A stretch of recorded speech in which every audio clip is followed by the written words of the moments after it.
Hi everyone, Good morning. we're back for another Facebook Live video, our second one.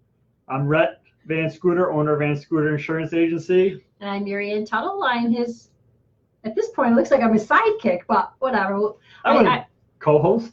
Yeah, there you go. I'm the co-host. I like that one a little bit. It sounds good. Sounds good. So our first video was such a success, we decided to do another. So I would say it was a success for our first video. Yes. We learned a lot. A whole lot we learned. People actually watched it, yes. Which is always surprising. That was cool. Yeah, that was really good. And I just had someone in my office today that actually mentioned some of the topics that we had in there. Oh, really? So cool. They learned something. Yeah, that's good. That's what it was all about. That's right. That was the reason. So last video, right at the beginning, I said I didn't want this to be a 30-minute video. I think we were right on 30 minutes. A little too long. So we did some heavy editing on this one to get this one down. So we're hoping this will be a more manageable video for people to watch in full. Let's hope. So I'm gonna kick this right over to you, Marianne, so we can get this party started. Okay, so what we decided the topic that we wanted to shoot for was kids are going back to college. So does your homeowner's insurance, what coverage do you have under your homeowner's insurance? So basically the question is, does your college student need renter's insurance? So this came up because we saw so many pictures on Facebook of kids in their dorms with their stuff packed up to the ceiling of how much stuff they had in there, and they had to unpack it and everything. And so, does your homeowner's policy cover you?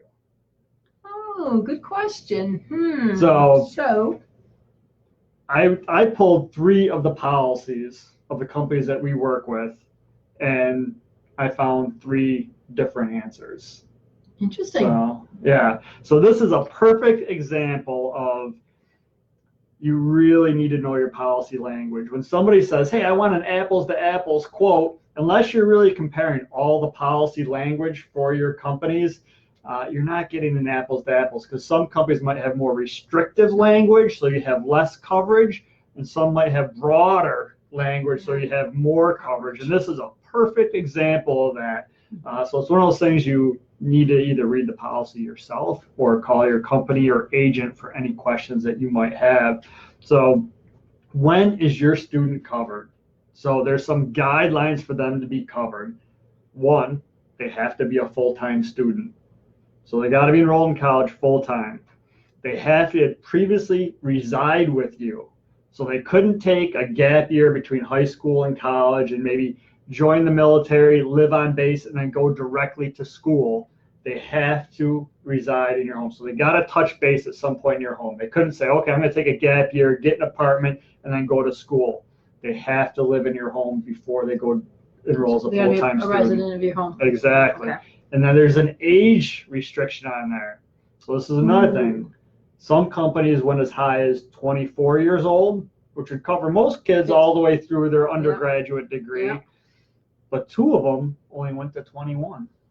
So for some of those kids, they might get cut off that senior year. Yeah. So it doesn't even take them for the full 4 year at all. Yeah, and that's the year when they'd be moving off campus, Yeah.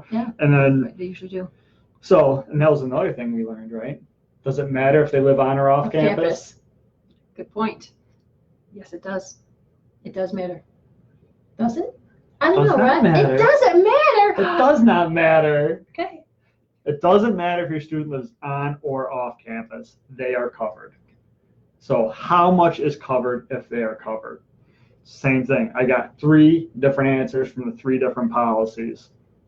The first one is they cover 10% of the personal property amount on your homeowner's policy. The second one is they would cover 10% of the amount of your dwelling, other structures, and personal property all lumped together. So there's a bigger dollar amount, it's a package policy. More coverage. Okay. Yep. And then the third policy said, we just cover your policy limits for your personal property. Wow. Yeah. That's great. So 3 policies, 3 different answers. Okay. So that's why it's important to talk to your agent or insurance company to find out whether or not you have coverage and how much coverage that you have. Interesting.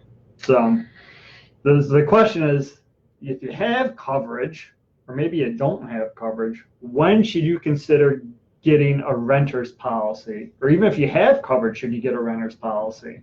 Good question. Good question. So that's when I did a little bit of research and found out when we were starting to talk, gee, when would you really want to be able to get a renter's policy? Number one, if you've got a high deductible on your homeowner's policy. So if you've got $1,000, $1,500, even $2,500 deductible, some people have $5,000 deductibles on their homeowner's policy, you might want to consider getting a renter's policy. Renter's policies are usually very inexpensive and they carry a much lower deductible. So again, you could get a $250 deductible for extremely reasonable premium. So that's one of the reasons.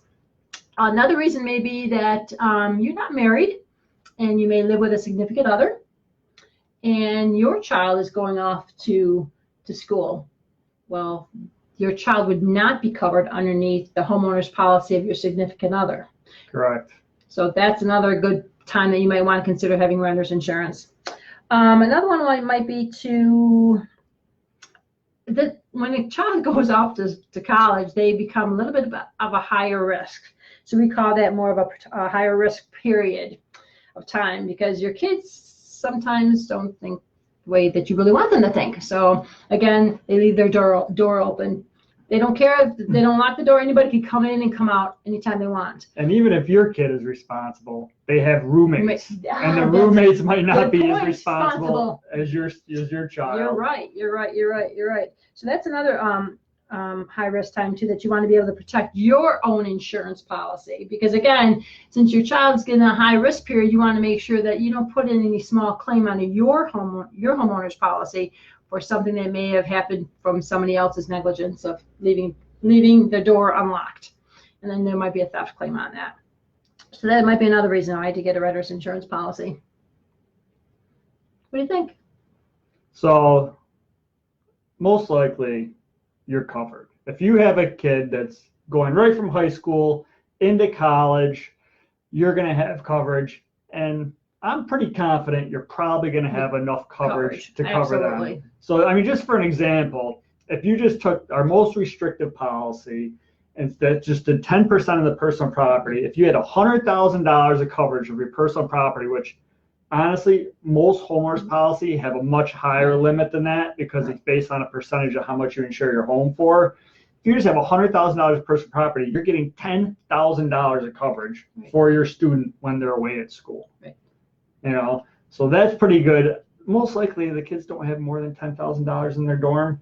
And even if they do, hope not that they don't have right. And even if they do, you really, it would be a total loss situation. It would have to be a fire in the dorm. Yeah. Someone's not going to come out and steal every single item in your child's dorm room. They might steal a laptop or a cell phone or some sort of electronic device. So most likely that the risk of going over that amount, I wouldn't worry too much about. But it's one of those things that's a personal preference for people, how much risk you're personally willing to kind of take on. You know your child better than we do. You know the school. And, you know, I was looking at the statistics, and the statistics are pretty low for theft and fire in schools. So, I mean, you want to look at where your child's going to school because some might have higher crime rates than others. You know, so those are all the things that we looked at for it. So, you know, overall, if your child is maybe not a traditional student, maybe they're going back as an older student, they haven't lived with you for a while, if they're not going right from high school to college, you might want to look into whether or not you have coverage, and that's going to extend for it. So that's it for us on this topic. You know, we learned a lot. I hope you guys learned from this as well. Let us know if you have any other topics that you'd like us to talk about. And then also let us know how we're doing in the comments. I see we got 2 people watching right now. My sister, family's great. Hi, Sonny, and then Lori, she's watching too. Lori, I hope you learned something too as well. So we'll see. We don't know when the next one will be. I guess I want to say next month. Well, let's hope. Let's push. Let's push for September. September. Yeah. That'd be good. So we'll keep it going, I guess, as long as people are watching and learning something. We learn from it too. Every day. It makes us dive even deeper into the policies than we already do. Makes it nice.